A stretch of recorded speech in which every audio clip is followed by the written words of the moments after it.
The Entrepreneur's Library, episode 156. Welcome to the Entrepreneur's Library, the only book-centric podcast that reviews all the top-selling business books and shares authors' perspective firsthand. This is your resource to finding the next great book that will enable you to grow personally and professionally. Welcome your host, Wade Danielson. Welcome back, and thank you for joining us on the Entrepreneur's Library. Today we have Geoffrey Moore, author of Crossing the Chasm, Marketing and Selling Disruptive Products to Mainstream Customers. And this one we had a little bit of technical difficulties, but if you can get past a little bit, I think we were having some Skype issues or some connection issues, and we did our best to fix it up. But it's such a popular book throughout the last many years that I wanted to make sure that we at least, for those of you that really wanted to know if this is your next great read, there's a couple spots where it might drop out once or twice, but you'll still completely understand what he's referring to. So sorry about the audio quality. Obviously, our goal here at the EL is to anything that we put out, keep it at a 9 or 10 as far as quality. And every once in a while, one squeaks through where we didn't get the optimal quality. But without further ado, let's bring on Jeff. Welcome, Jeff, and thank you for joining us on the Entrepreneur's Library. Well, it's a pleasure to be here, Wade. Thank you for having me. Before we take a deep dive into your book, Crossing the Chasm, will you take just a moment to introduce yourself? Tell us just a little bit about you personally. Sure. I have an academic background. Originally, I was going to be a professor of English, but back in the 70s, we moved out to California. I joined a high-tech firm, and I've been involved with high-tech marketing and high-tech strategy since 1978. And in the late 80s, I worked with a company called Regis McKenna, which was right in the middle of inventing high-tech marketing at that time. And it gave me a chance to write this book, Crossing the Chasm, which actually originally came out in 1991. And it's about marketing and selling disruptive products to mainstream customers. And so how do you get high-tech products into the hands of just the everyday folks of the world? The book I've subsequently written a number of books, but this book has stayed in print for 25 years. It's sold over 1 million copies, been translated into a lot of languages around the world. And it was, the Inc. magazine said it was one of the top 10 marketing books of all time. So it's sort of been the anchor book of kind of my world. And the consulting I've done since 1991, the firms I've helped take the frameworks in this book and the books that followed it and apply them to strategy and marketing challenges that high-tech firms face. So Jeff, first off, thank you for sharing that. Now let's jump right into that book that you were just talking about, Crossing the Chasm, which is in its third edition, and was the third edition was actually not that long ago, January 2014. And Jeff, we're going to move quickly, but really our whole goal here today is to cover the top questions that our listener/future reader would like to get answered. And the first one is, what was the inspiration behind writing Crossing the Chasm? You know, it was that high-tech firms would have this experience of having early successes with a handful of customers who were very enthusiastic about their disruptive innovation, and that would make them think that they was ready to pour on the gas, and they'd expand their sales forces and jump on the marketing bandwagon. And it just felt like the marketing kept on collapsing underneath them every time. And so this happened often enough that we said, what in the world is going on? And this book was an attempt to say, here's what's going on, and here's how you would act differently. Mm. So you touched on this just a little bit, but what makes your book different from others regarding the same or similar topic? Well, in the most of the books in high-tech marketing understood that there were early adopters, and that then there'd be the early majority and the later majority. There was a kind of a life cycle to technology adoption, but they hadn't recognized that there was this chasm separating the early adopters from everybody else.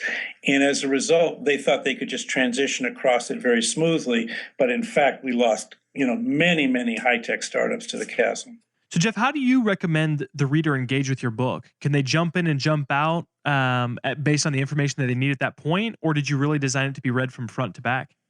I kind of did design it to be written from front to back. The first part of the book basically describes what's going on in the marketplace and why early adopters are so different from mainstream customers, and why you really cannot expect to just gently transition from the one to the other. So that basically introduces the idea of the chasm. The second part of the book then is a set of playbooks for how you actually would cross the chasm. So the first about third of the book describes why you should understand that the chasm is there and kind of get your head around what's going on, which often helps people kind of understand why they may not have been successful in the past. And then the last 2/3 of the book is, okay, so how do you actually cross the chasm? So, Jeff, what are my favorite part of the entire interview? And now you've given us a little bit of purpose and background behind the book. And now I'm really looking for you to take the next 5 to 8 minutes and take us through what we can expect to get out of your book. Will you do that for us? You bet. Thank you for the opportunity, Wade. Absolutely. So the key thing of the first part of the book, Wade, is that we use a framework called the technology adoption life cycle to help entrepreneurs understand how high-tech markets develop. And that's a very well-established framework. The key idea that we insert into it is this chasm idea, which is that the early adopting market really aligns with the entrepreneur very voluntarily, goes with their aspirations and visions very willingly. And the chasm then separates them from the rest of the marketplace, which is more skeptical, more pragmatic, much more of a show me type thing. And so the strategy for marketing high tech changes dramatically when it's time to cross the chasm. So the key strategy idea in the first part of the book is win the early adopters in the early market, get yourself on the map, and then use the Crossing the Chasm playbook to transform your marketing to actually now go after a more skeptical, more pragmatic, but much larger and frankly very, very lucrative marketplace called the mainstream market. So that's the first third of the book. The last 2/3 of the book puts out a playbook, and it's organized around 5 key principles. There's 5 chapters in the playbook. And the first chapter is when you cross the chasm, you have to go initially to a very targeted niche market of people who have a very urgent and compelling use case for your new technology, one that cannot be solved by traditional means. So you at least have a pragmatist who is highly motivated to take you very seriously. They're still skeptical, they're still demanding, but there's a sense of urgency in their world that makes them more receptive to you and makes them easier to market to.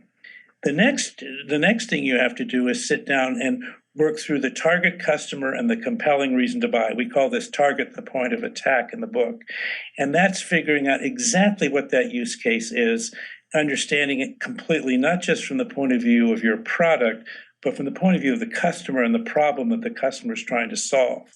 That lets you go to the third chapter in this sequence, which is called Assemble the Invasion Force. We're using a D-Day analogy. And the idea here is to bring together the other partners in the ecosystem that are necessary to work with you in order to solve that use case that the target customer has and that's making them pay attention to you. So we call that the whole product, not just your product or service, but the whole product. And it gets you involved with partners and allies. Once you have that, then you can go to what we call Define the Battle, which is the fourth of these chapters. And that is, who's your competition? And how are you positioned differently? You actually asked me a question at the beginning of this interview, which is very much that sort of question. How is your offer different from the other ones in your marketplace? Well, that's exactly what Define the Battle is about. When you're crossing the chasm, typically what you're doing is saying there's traditional customers who are very good at what they do, but they don't have the new technology. And you often are saying there's people with the new technology who aren't really focused on this niche market's compelling use case. You're going to be the only customer that has both the new technology and the focus on the use case. And that's what's going to allow you to win in that market on the other side of the chasm. And then the last one is launching the invasion, which has to do with your distribution strategy and your pricing strategy. And how do you pull that together to make that work for the customer, to make it work for your partners, and to make it work for yourself? And so pulling this whole thing together, the idea is you want to start the market on the other side of the chasm with this very highly motivated target segment, with the thought that that's going to then allow other pragmatists who are in adjacent markets see that you're successful, see that you have proven use cases. That makes it much easier for them to adopt you. And eventually we try to get to a place we call the tornado, where everybody sees that you're the next best thing and everybody adopts you. But that's well after you've crossed the chasm. So that's kind of the meat of the nut in a few minutes as to what the book's about. Excellent. So, Jeff, you did a fantastic job of taking us through that. Now we're going to break it down a step further. If the reader can only take away one concept, principle, or action item out of your entire book, everything you just discussed with us, What would you want that to be? This notion that when you're crossing the chasm, before the chasm, you're able to deal with many different types of customers and many different use cases, because the early adopter is willing to go the extra mile and fill in the blanks, if you will, that are still not available because your product's so new. When you cross the chasm, you have to show up with a complete solution. Well, the only way that's really feasible is if you specialize in one particular use case. So it's the idea of pick a single use case and make sure it's one that's very urgent and compelling, so the customer on the other side of the chasm is open to your marketing messages. Jeff, this is kind of an awkward question, but I think it's very relevant and people love quotes. So do you have a favorite quote from your book, and will you take a minute to explain it? Oh, that's interesting. The first one that just came to mind was the second part of the book opens, or the second chapter opens up with a Zen proverb about first there is a mountain, then there is no mountain, then there is. But which was at least at the time in 1990 seemed like a very good thing to write in California. I'm not from California, but the idea behind that quote is important, which is that, and this is the thing that was shocking to entrepreneurs. First, there is a market, and that market is the early adopters, and it's right there for you. And then there is no market. There's this very confusing period where the early adopters are no longer as interested. They've moved on to other new things, but the mainstream market is still very skeptical of you. And so crossing the chasm is that idea of, and then there is. So first there's a market, then there is no market, then there is. And I think that rhythm is actually the key idea behind the book. And Jeff, it wouldn't be a book podcast or a book-centric podcast if we didn't ask you for a recommendation of yours. So we're really here, we're not looking for just any book, but if you could only recommend one book based on the way it's impacted your life, really helped you create change, what would you recommend? Well, it's interesting. I would say there's of the business books that have had the biggest impact on my consulting practice, the way I help other clients think. For large companies, I think it was The Innovator's Dilemma by Clay Christensen, because that really helped large companies understand why they struggle so much with catching the next wave of technology. I think for startups, I think The Lean Startup by Eric Ries, or maybe Steve Blank's 4 Steps to an Epiphany. Both of those are, I think, great books for helping the startup who's just trying to even figure out their first steps in the early market. And that's been extremely useful as well. And then maybe one last one, because it was the one that actually started me, The Regis Touch by Regis McKenna, which is back in the 80s. But that was probably the first book on high-tech marketing, and it really did set the table for everybody else that followed. That's that last one that you mentioned. Would you say the Regis? The Regis Touch by Regis McKenna.